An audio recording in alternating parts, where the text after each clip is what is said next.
Recuerda que los bereanos examinaban las escrituras para ver si estas cosas eran así. Esperamos que sea un fiel bereano. Les damos la bienvenida a nuestro canal de estudios proféticos bereanos del siglo XXI, esperamos que sea de mucho beneficio espiritual para cada uno de vosotros.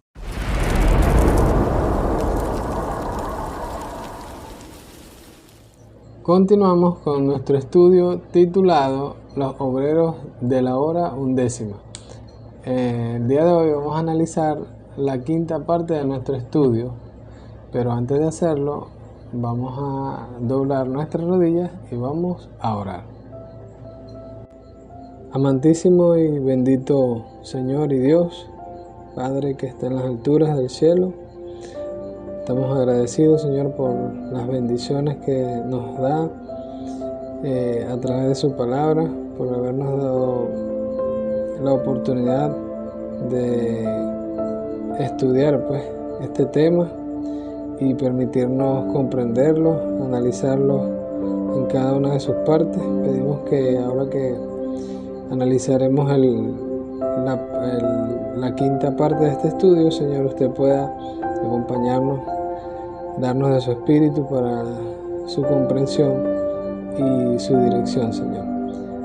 Que tanto nosotros que vamos a exponer como nuestros hermanos que van a escuchar pueda su espíritu dirigirlo, Padre. Se lo pedimos en el nombre de Jesús. Amén. Bendiciones, mis estimados hermanos. Hoy vamos a continuar con nuestro estudio Los obreros de la hora undécima, la quinta parte de este estudio. Vamos a analizar el cuarto grupo de obreros, ¿verdad?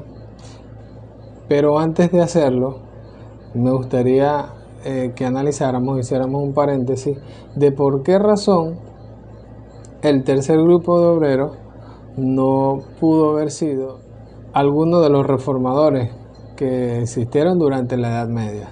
Vamos a hacer este pequeño análisis y luego entramos a analizar el cuarto grupo de obreros. Para entender este punto, recordemos que el segundo grupo de obreros que salieron a la viña fueron los discípulos, ¿verdad? Con un mensaje específico de su época. Y luego surge el tercer grupo de obreros, que fueron, como estudiamos en el video anterior, los mileritas o adventistas del primer día. ¿Por qué razón no fueron algunos de los reformadores? Bueno, vamos a analizar. Luego que surgen los discípulos con el mensaje de que Cristo era ese cordero que estaba prometido en el primer grupo, y que ese cordero fue muerto y que resucitó al tercer día, luego que surge este mensaje, ¿verdad? Sucede algo que tanto Pablo, Daniel y Juan comentaron en sus escritos. Vamos a analizar, vamos a ver qué nos dice Pablo en 2 de Tesalonicenses, capítulo 2, versículo 3. Dice: nadie os engañe en ninguna manera, porque no vendrá, hablando de Jesucristo, sin que antes venga la gran apostasía y se manifieste el hombre de pecado, el hijo de perdición. Quiere decir que antes de que Cristo viniera, en su segunda venida, esa promesa, debía levantarse una gran apostasía en medio de ese segundo grupo que había sido llamado, o sea, en medio de lo que hoy conocemos como el mundo cristiano. En esta gran apostasía, como lo dice el versículo, se iba a manifestar el hombre de pecado, el hijo de perdición. Vamos a ver cómo lo menciona Daniel, el profeta Daniel, en el libro de Daniel 7:25.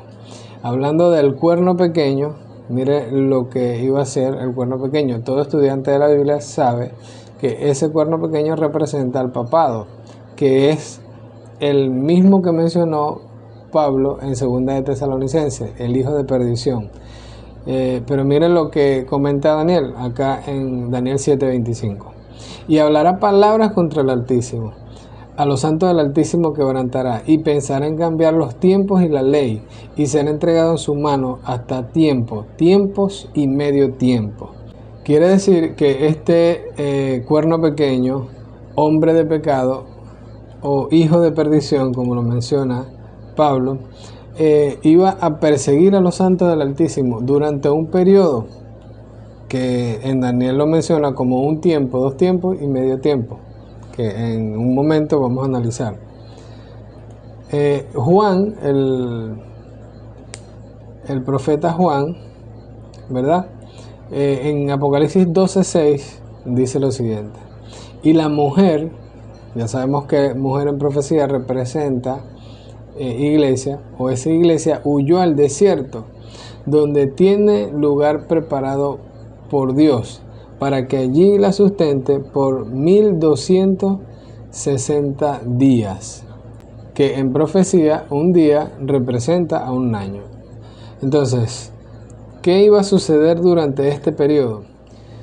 Como podemos ver en la imagen, un tiempo representa un año, 2 tiempos o tiempos representa 2 años y medio tiempo representa medio año. Un año son 360 días, 2 años en el calendario hebreo, 2 años 720 días y medio año 180 días, que da un total de 1260 días. Este periodo de dominio papal duró o inició en el año 538, transcurrieron 1260 años hasta el año 1798. Durante este periodo iba a suceder lo que mencionó Pablo en Tesalonicenses y Daniel en el libro de Daniel 7:25. Esto trajo como consecuencia lo que vamos a leer a continuación en Daniel capítulo 8, versículo 10 al 12. Miren lo que nos describe Daniel 8 del 10 al 12, que iba a ser este cuerno pequeño durante ese periodo de 1260 años. Dice: y se engrandeció hasta el ejército del cielo, y parte del ejército y de las estrellas echó por tierra y las pisoteó. Esto lo hizo el hijo de perdición, el cuerno pequeño o el papado, como lo quieran ver. Aún se engrandeció contra el príncipe de los ejércitos, que es Cristo, y por él fue quitado el continuo sacrificio, y el lugar de su santuario fue echado por tierra. Y a causa de la prevaricación, de todo lo terrible que estaba haciendo, le fue entregado el ejército junto con el continuo sacrificio, y echó por tierra la verdad. Vamos a poner esto entre comillas: echó por tierra la verdad, e hizo cuanto quiso y prosperó. Entonces, ¿qué hizo este cuerno pequeño o este papado durante este periodo de 1260 años? Simplemente la verdad la pisoteó. Esas verdades que predicaba el segundo grupo de obreros o los discípulos, que luego de un periodo comenzaron a llamarse cristianos, estas verdades de este movimiento cristiano que surgió de la predicación de los discípulos, lamentablemente estas verdades estaba predicha que iban a ser pisoteadas, echadas por tierra. Y estas verdades fueron levantadas por estos hombres que se llamaron reformadores, y no son un grupo de obreros de la parábola de la viña, porque ellos no trajeron verdades nuevas para su época. Simplemente levantaron esas verdades que el papado había pisoteado. Por tal razón, ellos no son o no forman parte de ninguno de estos 5 llamados, porque ellos simplemente levantaron verdades que ya habían sido establecidas, pero que habían sido pisoteadas por el papado. Uno de ellos fue Martín Lutero, como lo vemos allí en la imagen. Martín Lutero era luterano, fundó la iglesia luterana, y él levantó la verdad de la justificación por fe, que había sido pisoteada por la iglesia católica. El otro es John Snock, presbiteriano, que también levantó la verdad del Espíritu Santo, que había sido también pisoteada por la Iglesia católica romana y por el papado. Y también Juan Wesley, metodista, levanta el mensaje de la gracia.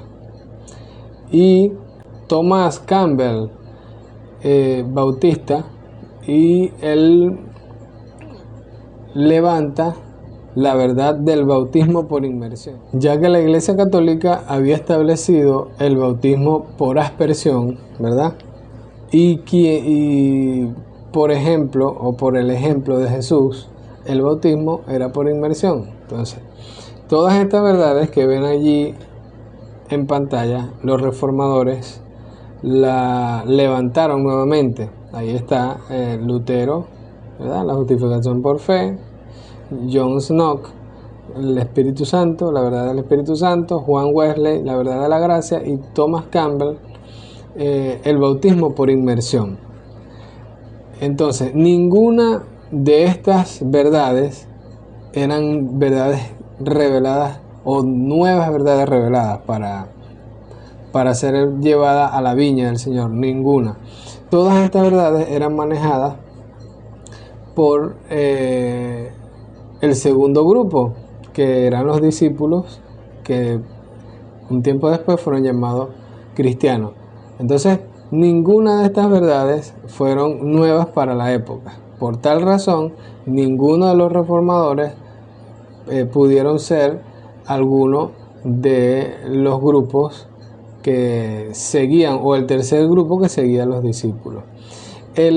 Como vimos en el estudio anterior, la única verdad nueva, revelada, algo que no había sido mostrado al mundo, fue la que levantó Guillermo Miller en la interpretación de las 2300 tardes de mañana, como lo vimos en el estudio anterior. Ahora, teniendo claro este punto, ahora sí podemos entrar en el cuarto grupo de obreros. De todas maneras, vamos a hacer este pequeño resumen. El primer grupo fueron los judíos y predicaron a Cristo a través del sistema de sacrificio y el santuario. El segundo grupo de obreros fueron los discípulos y posteriormente llamados cristianos, que predicaron a Jesús como el Cordero, muerto y resucitado. Y el tercer grupo fueron los mileritas o adventistas del primer día, que predicaron el inicio del juicio a través de la interpretación de las 2300 tardes y mañana de Daniel 8:14. Ahora vamos a analizar quién es el cuarto grupo, y para hacerlo vamos a leer Mateo 20, versículo 6, la segunda parte del versículo. Dice: salió otra vez en la hora novena, o sea, a las 3 de la tarde, e hizo lo mismo. O sea, llamó otro grupo de obreros y lo envió a la viña. Nos preguntamos, ¿quién fue el único movimiento con una verdad profética nueva, revelada después de Miller y sus colaboradores o adventistas del primer día? ¿Quién fue ese grupo de obreros? Primeros escritos en el prólogo histórico, dice así: a fin de estudiar cómo principió entre los primeros adventistas la observancia del sábado, llegamos a una pequeña iglesia situada en la localidad de Washington. Allí los miembros de una agrupación cristiana independiente oyeron en 1843 el mensaje del advenimiento y lo aceptaron. Era un grupo fervoroso, y a su seno llegó una hermana bautista del séptimo día llamada Raquel Oaks, más tarde señora Preston, quien le dio un folleto que recalcaban la vigencia del cuarto mandamiento. Sigue diciendo: algunos miembros comprendieron esa verdad y uno de ellos, Guillermo Farnsworth, decidió guardar el sábado. En esto le acompañaron otras 12 personas, que fueron los primeros adventistas del séptimo día. Recuerden que Guillermo Miller y sus colaboradores eran adventistas del primer día porque predicaron el advenimiento de Jesús. Pero en este punto, estos fueron los primeros adventistas del séptimo día.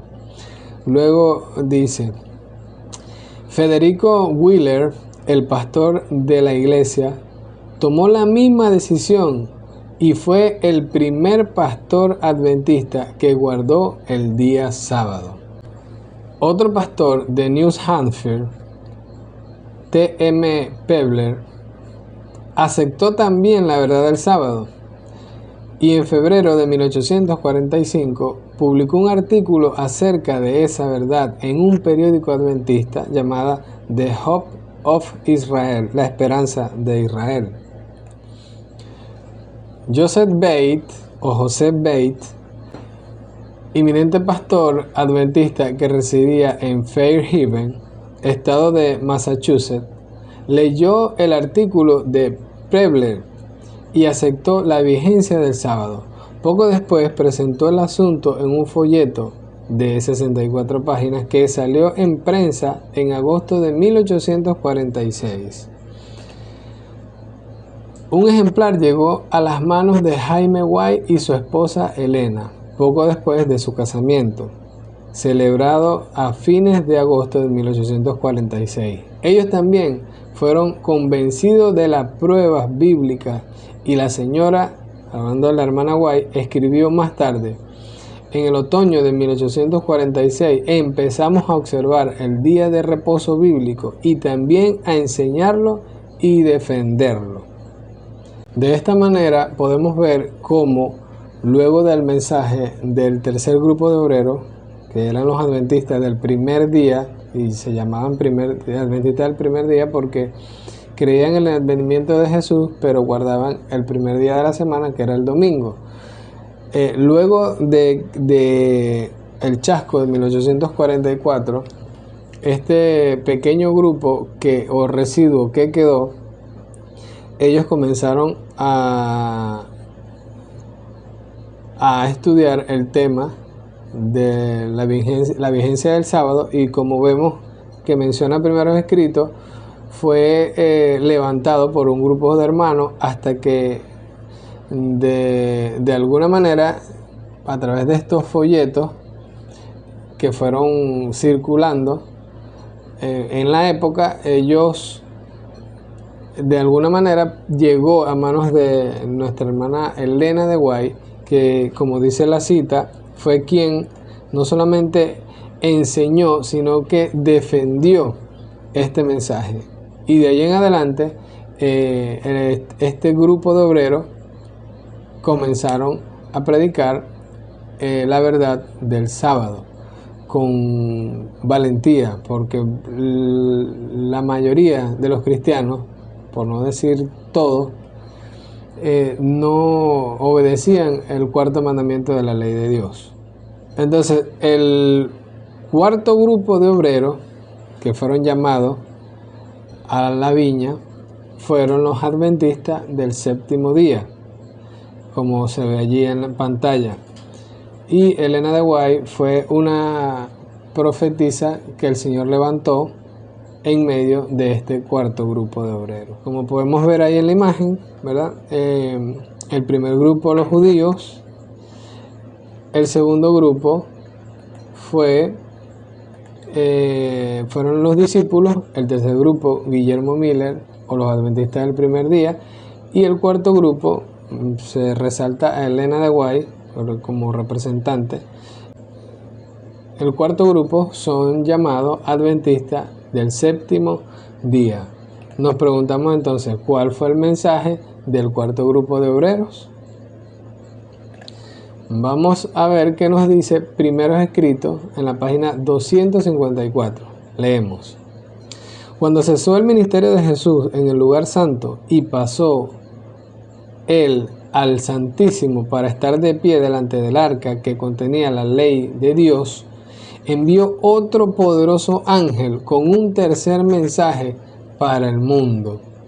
Recordemos que el mensaje del tercer grupo, que fueron los mileritas o los adventistas del primer día, surgieron del mensaje del primer ángel de Apocalipsis 14:6. El mensaje del primer ángel, pero nos dice acá, primero escrito, que luego Dios vio la necesidad de enviar otro poderoso ángel con un tercer mensaje. Se le llama el mensaje del tercer ángel, que encontramos en Apocalipsis 14 del 9 al 11. Leemos: y el tercer ángel lo siguió diciendo a gran voz: si alguno adora a la bestia y a su imagen y recibe la marca en su frente o en su mano, él también beberá del vino de la ira de Dios, que ha sido vaciado puro en el cáliz de su ira, y será atormentado con fuego y azufre delante de los santos ángeles y del Cordero. Versículo 11. Y el humo de su tormento sube por los siglos de los siglos, y no tiene reposo de día ni de noche los que adoran a la bestia y a su imagen, ni nadie que reciba la marca de su nombre. Acá vemos un mensaje, al igual que los mensajes que vienen levantando cada uno de los grupos, un mensaje nuevo. No es específicamente el sábado, porque el sábado era una verdad que fue pisoteada por el papado, como vimos al principio. Pero acá había un mensaje nuevo. Mira cómo dice la inspiración en Evento de los Últimos Días, página 232. Así que para saber a qué se asemeja la imagen y cómo será formada, debemos estudiar los rasgos característicos de la misma bestia. Recuerden que el mensaje del tercer ángel menciona a la bestia, los que reciben la marca de la bestia. ¿A quién representa esta imagen? Dice, la misma bestia, disculpen, ¿a quién representa esta bestia? Dice, la misma bestia que es el papado. Entonces, la bestia representa el papado. Su imagen dice el conflicto de los siglos. Sobre Paz en el conflicto de los siglos, página 496, dice: la imagen de la bestia representa la forma de protestantismo apóstata que se desarrollará cuando las iglesias protestantes busquen la ayuda del poder civil para la imposición de sus dogmas. Entonces, la imagen de la bestia representa a las iglesias protestantes o el protestantismo apóstata. Ok, también menciona en el mensaje del tercer ángel el que recibe la marca. ¿Qué es la marca o qué representa la marca? Evento de los Últimos Días, página 227. Juan fue llamado a contemplar a un pueblo distinto de los que adoran a la bestia o a su imagen. ¿Ves? Menciona a la bestia y su imagen. Al guardar el primer día de la semana, que es el domingo. La observancia de ese día, o sea, la observancia del domingo, es la marca de la bestia. Entonces, vemos acá que el mensaje del cuarto grupo es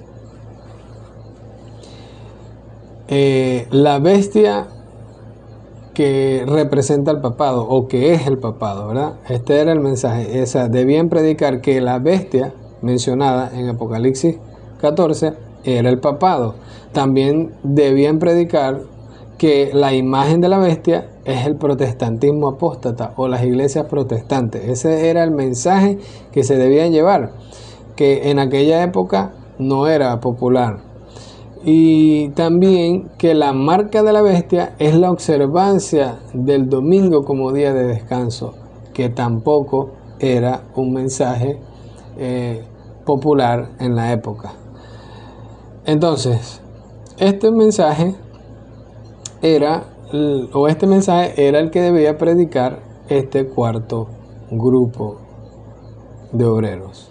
En contraparte a este mensaje surge o se restablece el mensaje de la vigencia del cuarto mandamiento de la ley de Dios. Vamos a ver qué dice primero escrito en la página 32 y página 33.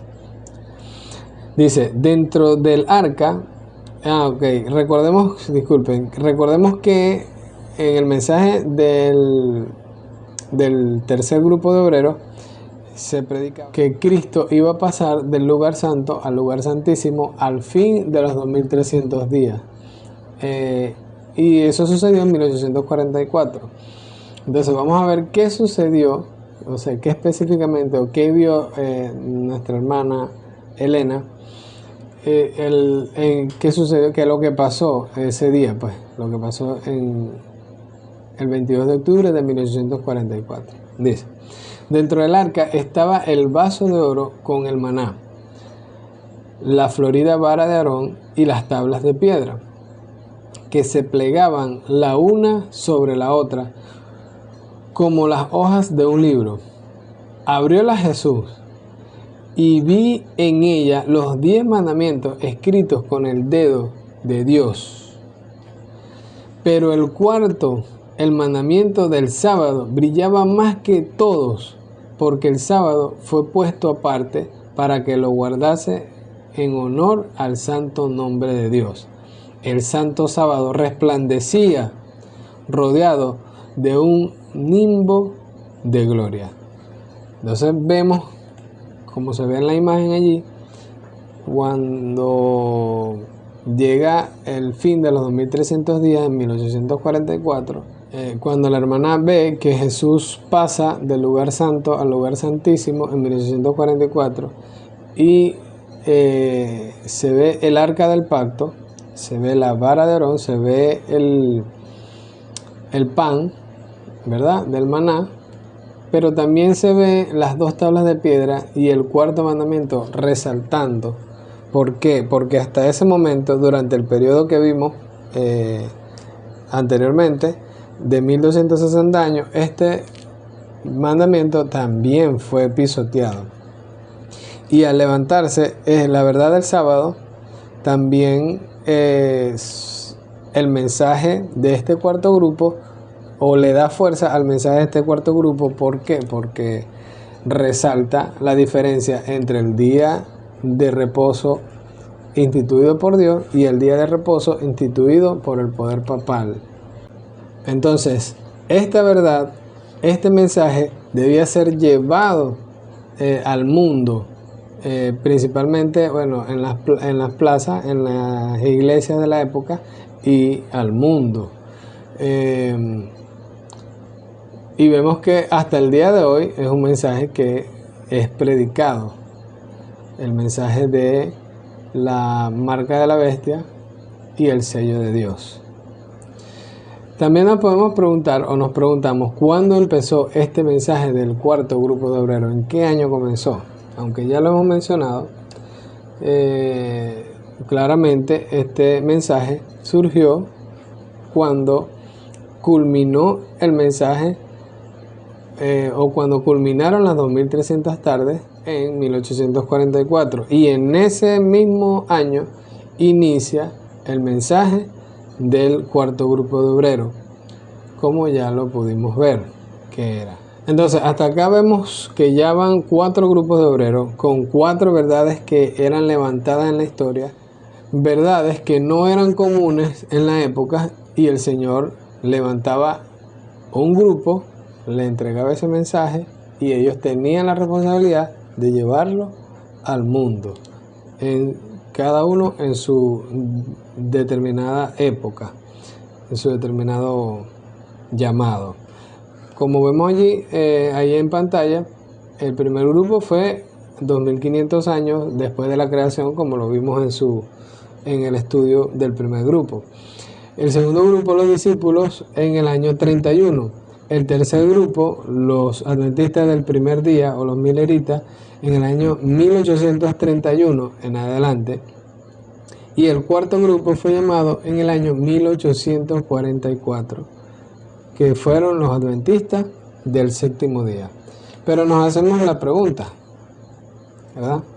Si los adventistas del séptimo día son el cuarto grupo de obreros, entonces, ¿a quiénes representa el quinto grupo? Voy a dejarle por acá 2 citas para culminar este estudio y en el próximo estudio vamos a analizar a quién representa este quinto grupo de obreros.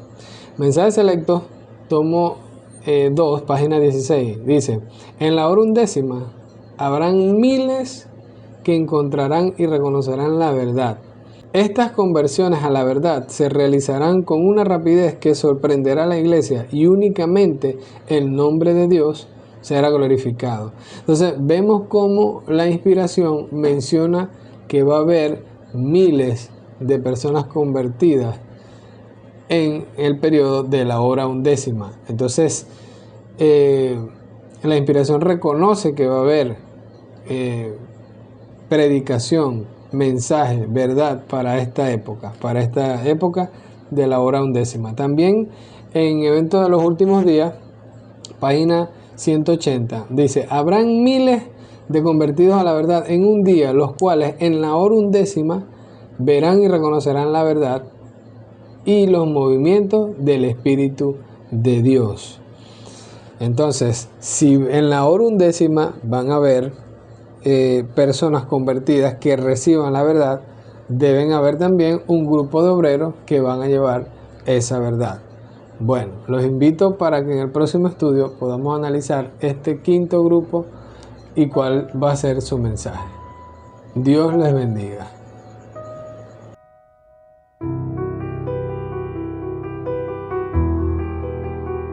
Recuerda que un verdadero bereano escudriña las Escrituras para saber si estas